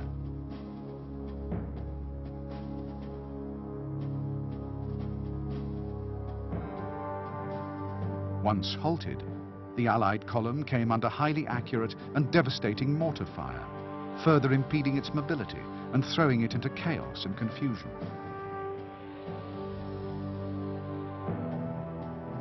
To advance under these conditions, the Allied infantry had to use infiltration tactics, pushing forward small parties along the hedges or through the fields.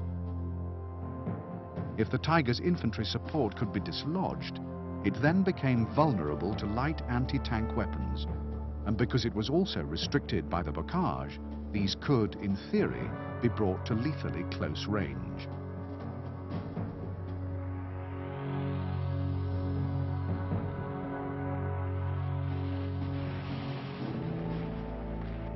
The Germans were masters of such tactics and employed them in countless local counterattacks, but the Allies, as a rule, neither learned them nor favoured them. Their preferred method of overcoming such a well-organized defense was to call on artillery or airstrikes.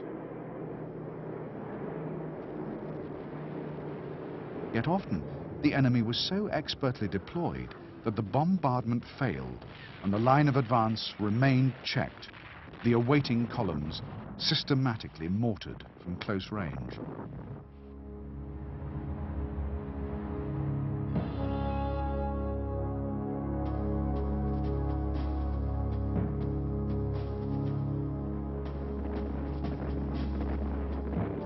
During July, the Allies continued to batter their way south.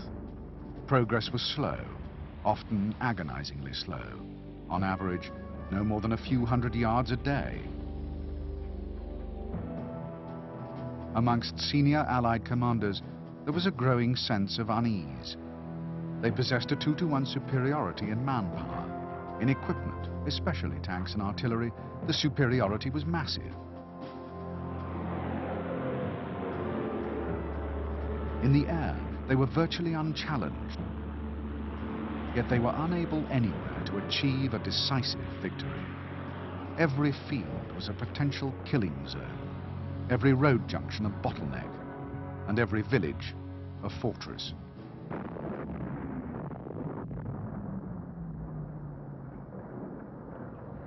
On July the 8th, the British launched a fresh offensive against Caen. The attack followed a massive aerial bombardment in which much of the city was reduced to rubble. On the following day, they reached the town centre, but found the Orne bridges blown and the Germans firmly established amid the ruins on the far bank.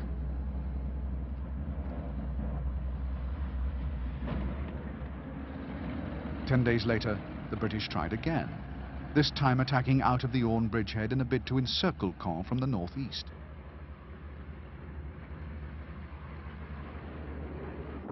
Impressed by the destruction wrought on Caen, General Dempsey had ordered a saturation bombardment of the German positions. More than 4,000 aircraft, combined with naval and ground artillery, to batter great swathes of territory for nearly 3 hours.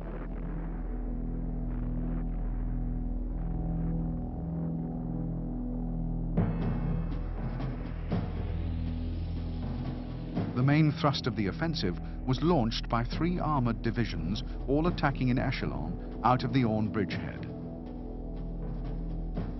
These were supported by 3 infantry divisions, 2 Canadian and 1 British. The British advancing with the armour, the Canadians on the right flank, attacking through Caen.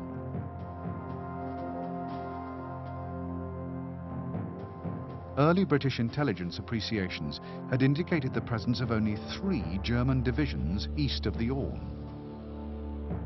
All of them regular Wehrmacht formations and all exhausted after weeks of heavy fighting. But there were in fact 5, 2 of them SS. The first, still relatively fresh, was the Premier SS formation, while the 12th, composed entirely of Hitler Youth volunteers, had proved itself the most formidable.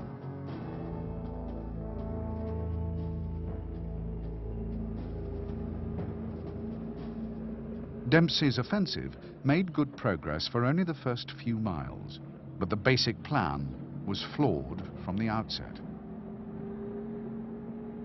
Too much armour had been concentrated in the Orne bridgehead, and the tanks advanced in long columns, inadequately supported either by infantry or artillery.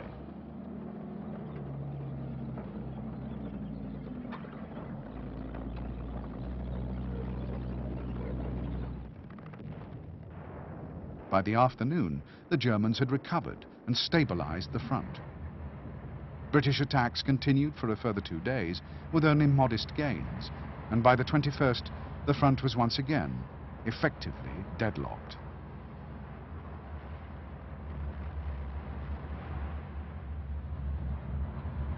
While operations in the British sector continued to occupy the Germans, holding down most of their armour, the Americans were building up their strength in preparation for a breakout attempt in the west. The offensive codenamed Operation Cobra, was launched on July the 25th. In what had now become common practice, the attack was preceded by a massive aerial bombardment and supported throughout by concentrated tactical airstrikes. Under the weight of the onslaught, the thin German line quickly folded, and by the 27th, American tanks were racing through open country. On the following day, they reached Coutances, and 2 days later, Avranches, the gateway to Brittany and the west of France.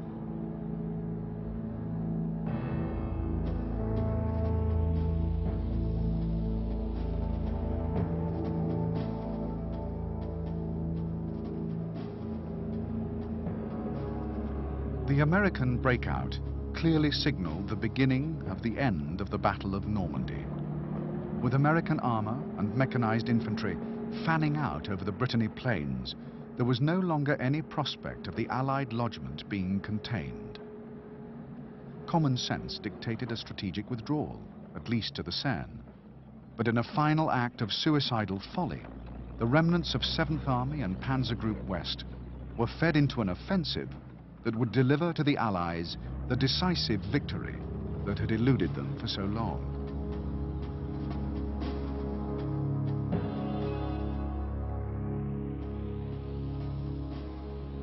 In early August, Hitler reorganized his shattered forces in Normandy, redesignating Panzer Group West as the 5th Panzer Army and creating Panzer Group Eberbach from formations looted from 5th Panzer and 7th Army.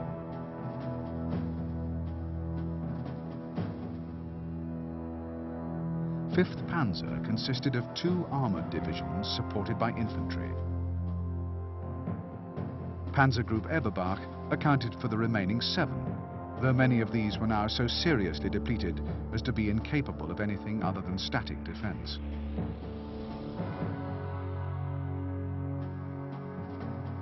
These forces were nonetheless now ordered to undertake an offensive in cooperation with elements of 7th Army, attacking west through Mortain towards Avranches. 5th Panzer was directed to hold the line east of the Veer. When reports of the German build-up reached Bradley, he deployed 5 infantry and 2 armored divisions in the Avranches corridor, at the same time maintaining the momentum of his own offensive to the south and east. The result was a foregone conclusion. Bradley's left held firm, while his armored spearheads pressed rapidly inland, threatening a massive encirclement of the remaining German forces west of the Seine.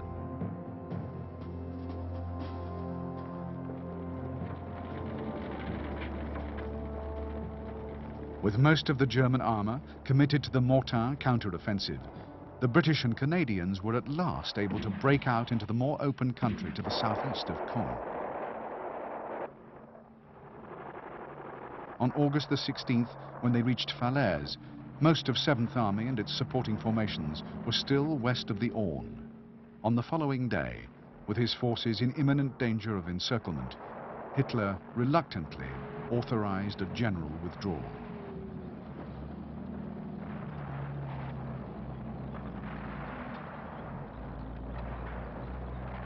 Yet, as the trap closed, the German retreat quickly became a rout.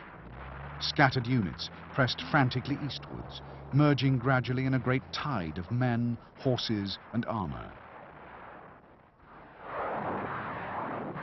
Overhead, Allied fighters and bombers ranged at will, flying thousands of sorties every day, strafing, rocketing, and bombing the disorganized columns.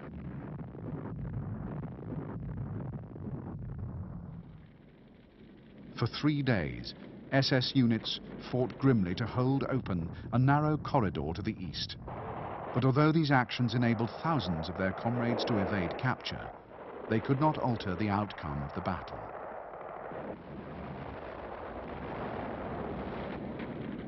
On the 19th, the British and Americans met at Chambois. closing the trap on 7th Army, on Panzer Group Eberbach, and on most of what remained of the 5th Panzer Army.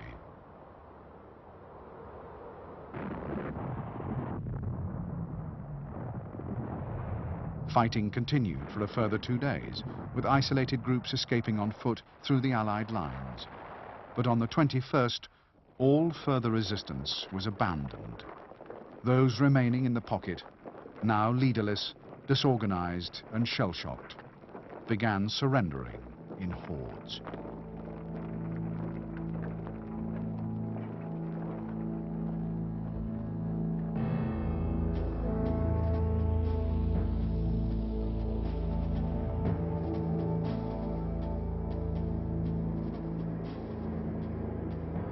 Defeat in Normandy was a catastrophe for the Wehrmacht. Of the 57 divisions stationed in the West in May, 40 had now either been destroyed or savagely mauled, amongst them many of the finest divisions in the German order of battle.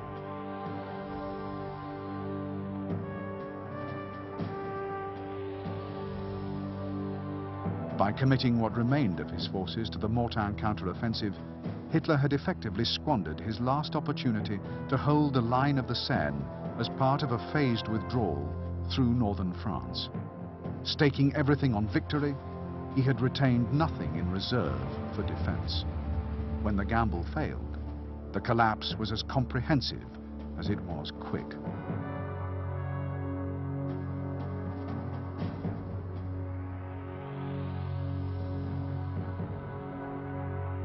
When the Allies reached Paris, they found it in turmoil. Pitched battles raged between retreating garrison units and bands of armed civilians.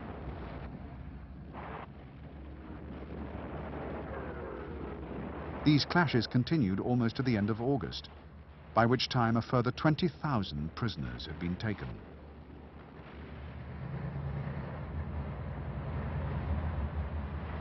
From the Seine, the Allies pressed steadily north and east. Resistance was negligible. Not until they reached the borders of the Reich itself would they meet the kind of opposition that they had faced in Normandy, though by now, with the outcome of the war no longer in doubt, such resistance had become increasingly vain and futile.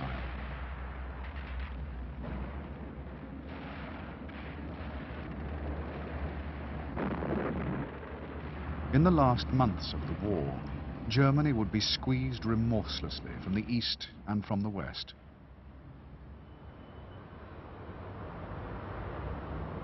Through their victory in Normandy, the Western Allies had laid claim to an equal partnership with Russia in the inevitable post-war redrawing of the map of Europe. This alone would more than justify all the effort and sacrifice of the battle.